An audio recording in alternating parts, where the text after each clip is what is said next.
po talaga, may time po talaga na ito na nag-release ng music. Hindi naman sila nagpapamiss na gano'n. Parang may time po talaga na parang wala lumalabas na kanta, wala kang ma-create.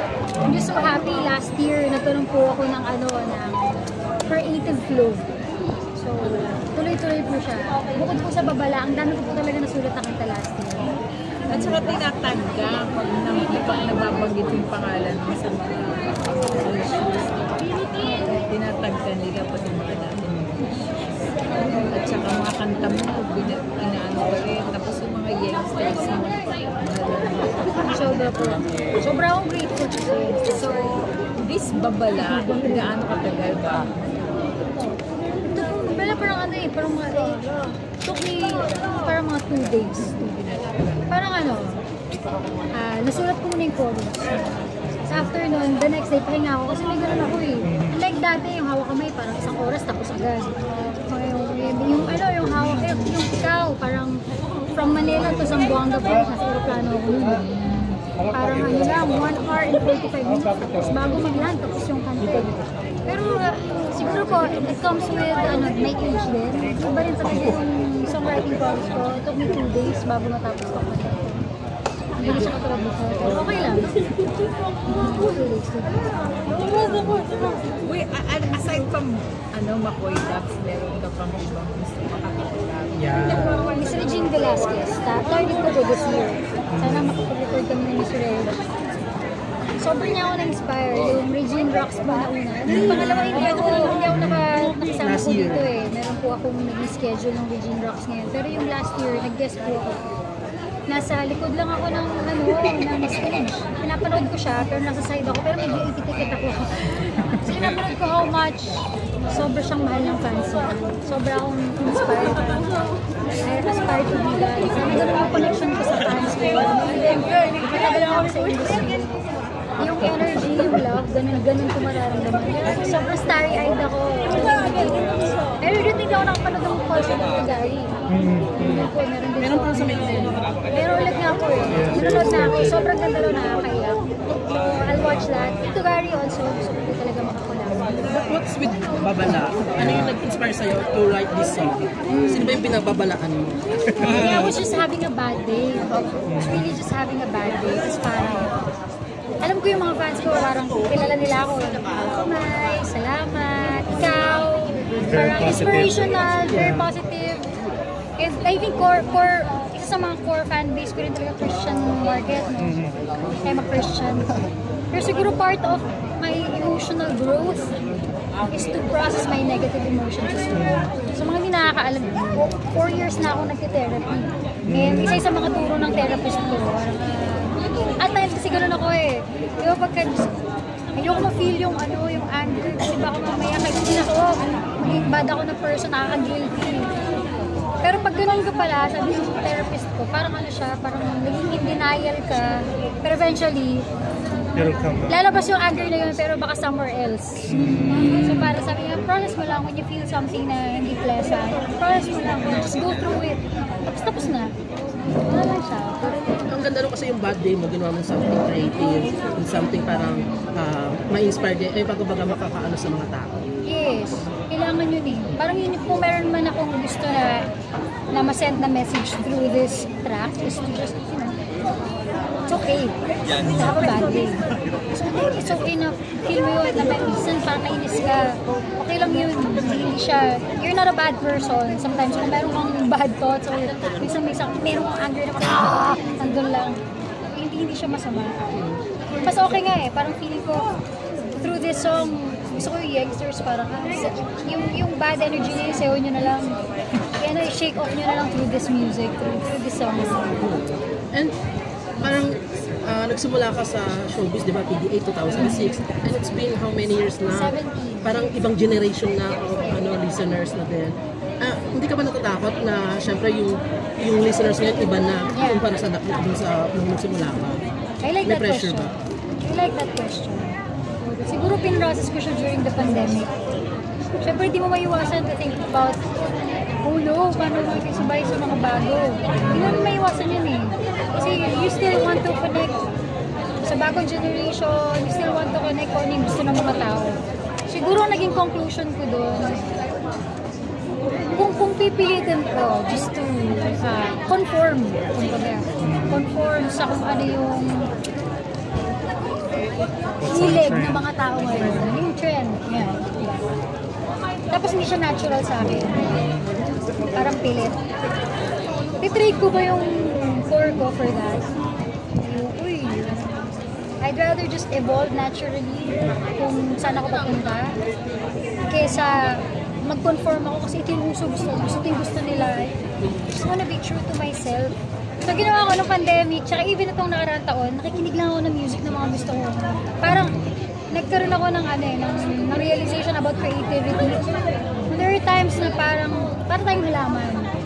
Minsan, hindi talaga fruiting season eh.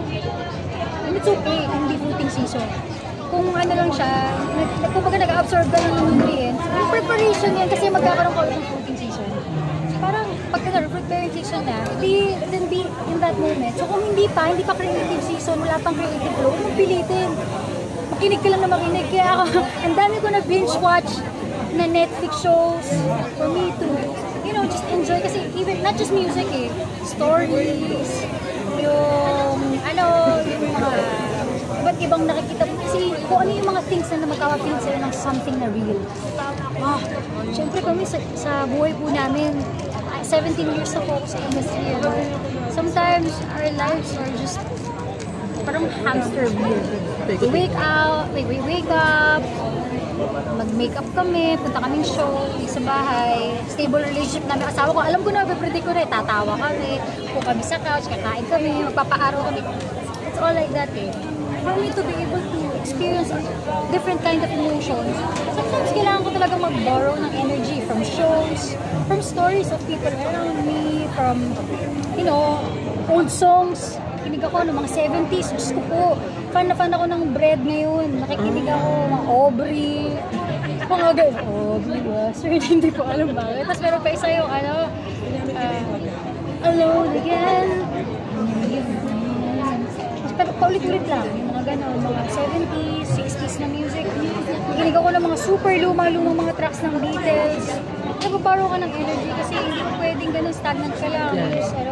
Just let it, parang pinapabayaan mo lang yung creativity mo. Hindi mo siya winawater, hindi mo siya dinanourish. Sa akin, that's my way of nurturing my creative side. So is that the same reason why it took you a long time to release another single? Tsaka You gave your time, you gave yourself time to actually be inspired again. Naniniwala kasi ako pag inspired ako, nararamdaman ng core fans ko yun. Can't fake that. Alam nila pag excited ako eh. And yun yung energy na gusto ko ibigay sa kanila. I'm really excited. Kanina, 17 years ako sa industry, ninervous ako kanina. Kasi nanginginig ako pag hawak ko nga ng tubig eh. Parang back to zero. Oo, nanginginig ako kanina. Kasi bagong kanta eh, alam mo yun. Kasama yun, hindi yung negative Pag ninenervous ka, hindi yung negative. For me, yun. Ibig sabihin, excited ka pa. Pag wala ka ng takot, yun yung nakakatakot. So ako yung merong konting nervyos for me. So masarap siyang pakiramdam. Parang ang rocket na ilo-launch, parang pag was na nandun ka na parang parang ngayon, parang okay na nakasail na, happy na ako. I can sleep na. Pero gaano kahaba mo, gaano kasi mo na ginawa itong bubble? Yun nga, mga 2 days. It took me 2 days. Hirap na. 2 days. Ano nafe-feel mo na sobrang supportive pa rin sa'yo ng mga listeners? Talagang honest yan. True to my heart. Sila talaga yung reason kung bakit lagi akong excited gumawa ng bagong material. Pag yung may ganitong event, tapos nakikita ko yung reaction nila, kahit sa Twitter kapag nilabas na yung kanta, oh my God, parang kagabi. So kagabi, medyo may sakit ako actually, even today. Hindi ko na nakita yung real-time na reaction. Pag-gising ko kaninang umaga, nakita ko yung mga tweets nila. Sarap ng pakiramdam na gano'n. Ay, may naramdaman ulit sila na iba. Hindi yung parang, it's the same Ate Yeng all over again. You give them something new. Kaya na-excite sila, alam mo yun. Sarap mong ganun pakiramdam. lang. At saka ano yung pakaramdam na yung mga bagong generation, yung mga ano ngayon na hindi pa sinina nung nagsimula ka sa showbiz, pero yung mga old songs mo, love na love pa rin yun. Love din nila. Oo, sobrang happy ako. Like last year, isa sa mga pinaka-hitik ko na year sa gigs, nakakagawa ako na isang buong show na called Original Songs with my band. Pag festival, sarap. Hindi ako makapaniwala.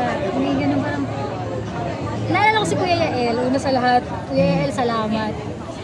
Siya nagsabi sa akin, alam mo dapat all originals yung set mo kasi kaya mo eh. Hindi po kasi ako ganun katiwala sa sarili ko. At times parang, talaga ba kaya ko ba yun? Paano kung hindi nila masakyan? Baka hindi nila alam. Pero in-apply ko siya parang last year, gumagawa kami 1-hour show, mga festivals. Tapos makikita mo yung mga tao, they're saying along, parang wow, 17 years, ano? Hindi na-compile na pala ako mga ganong kanta, no? Na alam mo mga tao, they sing along. Sarap, ano? Wala na akong mahihiling pa. Actually, sobrang grateful talaga ako. Sobra po talaga akong grateful. And napanood namin sa interview mo sa Magandang Buhay na parang magkakaroon ka ng reimagined versions ng mga hit songs mo. Ito na ba yan yung pinag-perform mo nila? Na-upload ko na yun sa YouTube ko. May first 5 ako in-upload, yung bagong version ng Ikaw, Salamat, Lapit, mga gano'n. Magkakaroon ko siya ng second batch. So kanina narinig nyo na yung ilan sa mga kanta. Yung first medley na ginawa ko na medyo upbeat. Kasi yung first batch na ginawa ko medyo mellow. So pala ko doon sa pangalawang reimagine, mas upbeat naman. Tapos ibahin namin ibang set naman. So mas grungy, mas street style yung itsura naman. Kasi medyo naiunin ako dun sa unang imagine. Medyo dalisay ako dun. So sa pangalawa, mas lalabas ko naman yung street side ko. What was the reason for the reinvention of all this? Kasi nakuha ko na yung catalog ko, finally, all my songs na. So ako na yung under sa amin na ni Ate Cynthia yung publishing. So grateful ako sa Star Music because they allowed me to own my songs. And it's not, hindi siya norm sa industry natin. Yes. Pero naintindihan nila nung sinabi ko, pwede po ba na maging pag-aari ko na po yung mga kantang.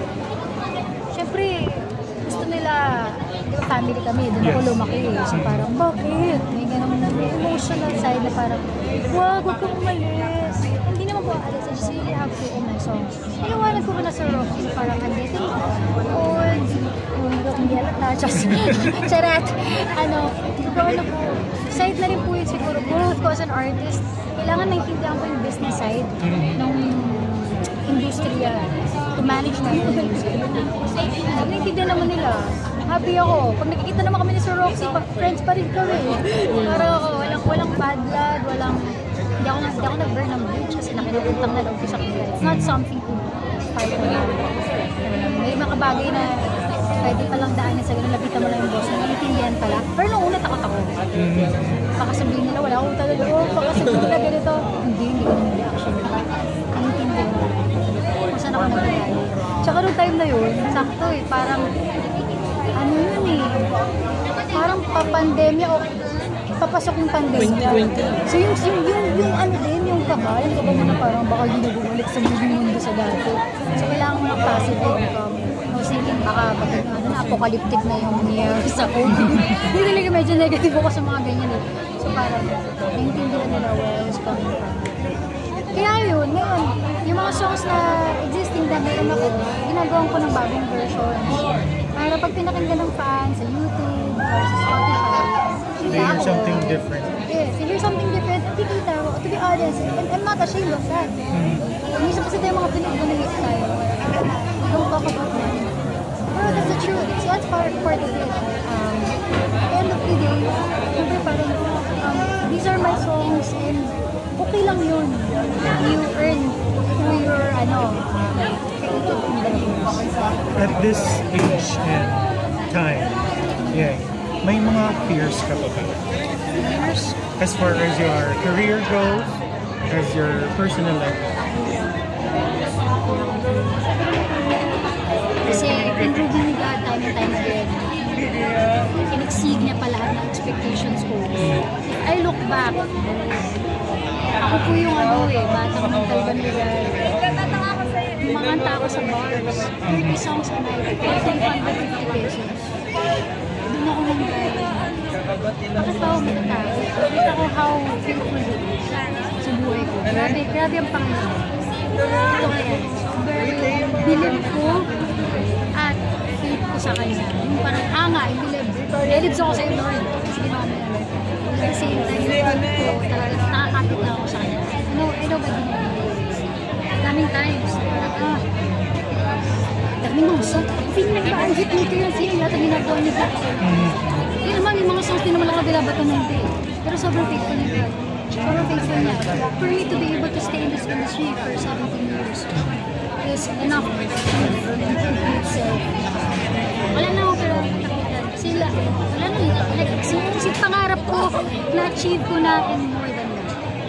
Is to be in this industry, to work with people that I truly admire. Sa Tito Gary, nasa pa ako minsan, parang nakausap ako ng graduation.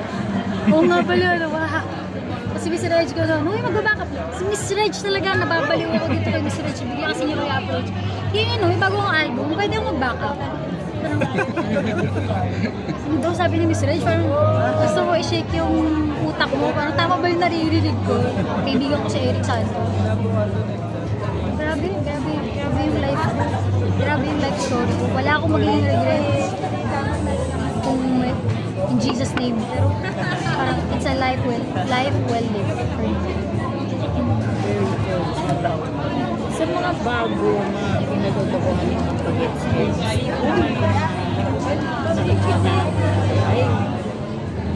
Yung mga Si pinapakinggan. Janine Birdin, tuwa ako. Anong favorite song mo sa kanya? Yung story ng kanta niya na hindi ko siya madalas napakinggan pero napakinggan ko siya mga siguro 5 to 7 times sa Spotify. Parang hindi siya yung bida. Ano nga yung title ng kanta niya? English song siya. Parang parang hindi siya yung bida sa story, para siyang sidekick yun.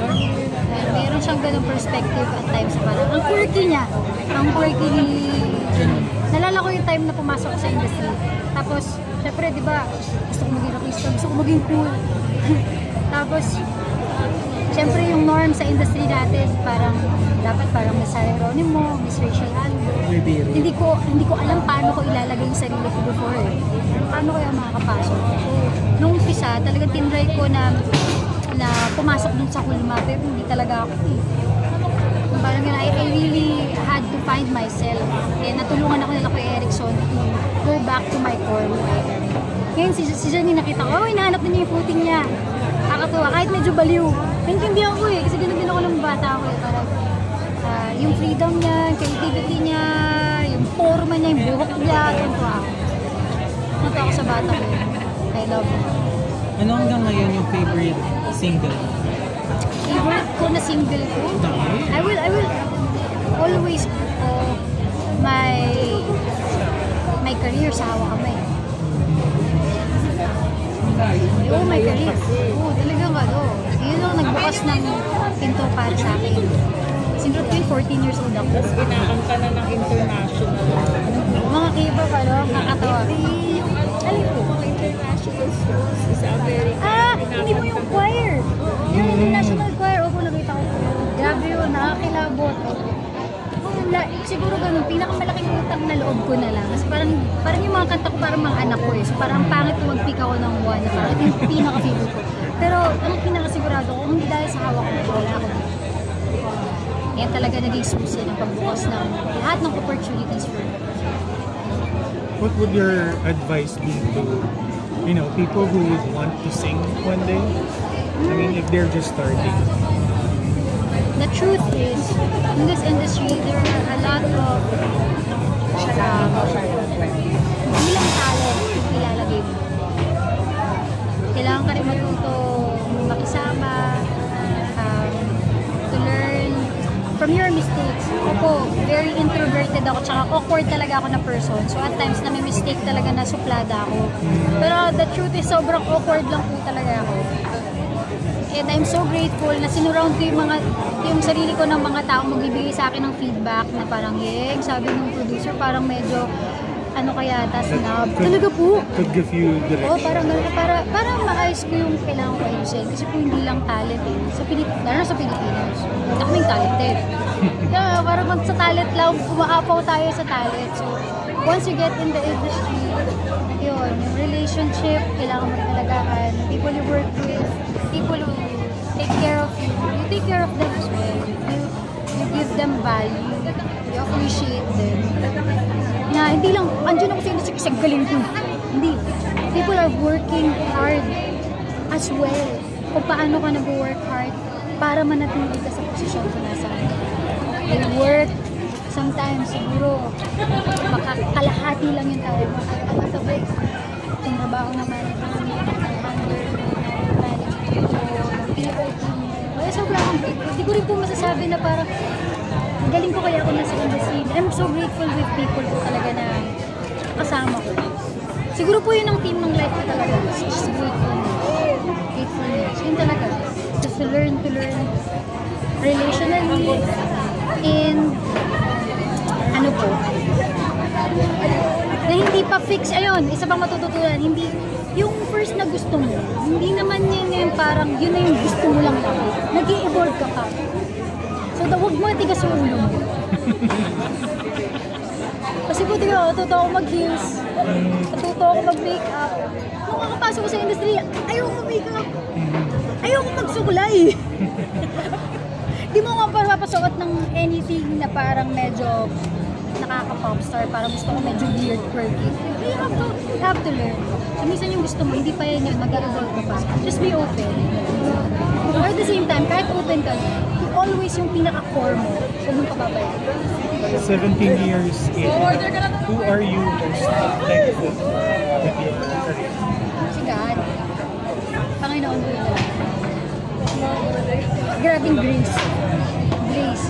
Grasya po ng Panginoon sa akin. Ano bang version? Surely, your blessings and goodness will follow me for the rest of my life. Even there are times na may mga problema ako pinagdadaanan ng personal. Lalo lang kung nire-remind yung sarili ko that the Bible verse na. Okay, yung goodness mo will follow me. Goodness will follow me. Even in the middle of a storm, alam ko na yung goodness mo nandiyan, hindi nawawala.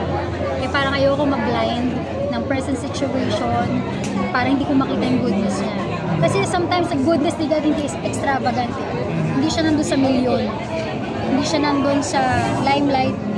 Yung goodness ni God makikita mo sa simple things. When you wake up in the morning, wow, nakita na ako sunlight.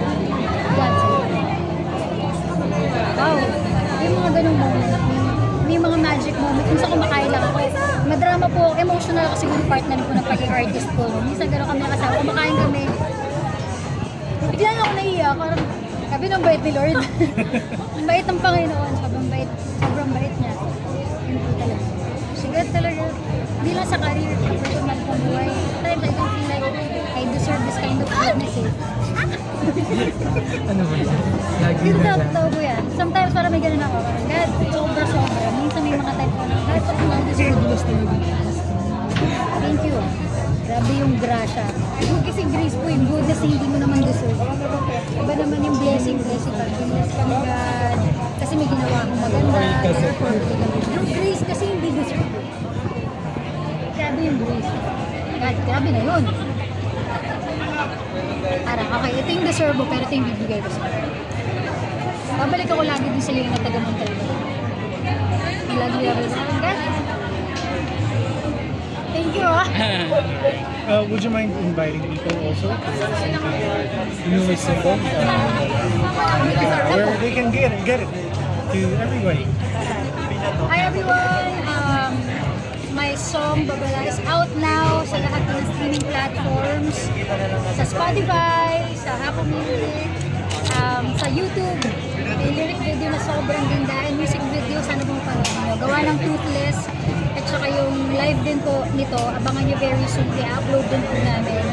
Thank you sa inyo pong lahat for being here. Yung Cornerstone Family loves you. And sobrang manager is kayo sa mga support you guys. I pray that mag-bless kayo na even more. This is just the beginning. Put you're doing, sobrang ganda. So, parang united kayo lang. In-explain ko sa akin na ate ko. Dati ganito yan, ganyan yan. Ngayon united na sila. Parang ang ganda. Ganda ang picture. Unity, ang ganda picture.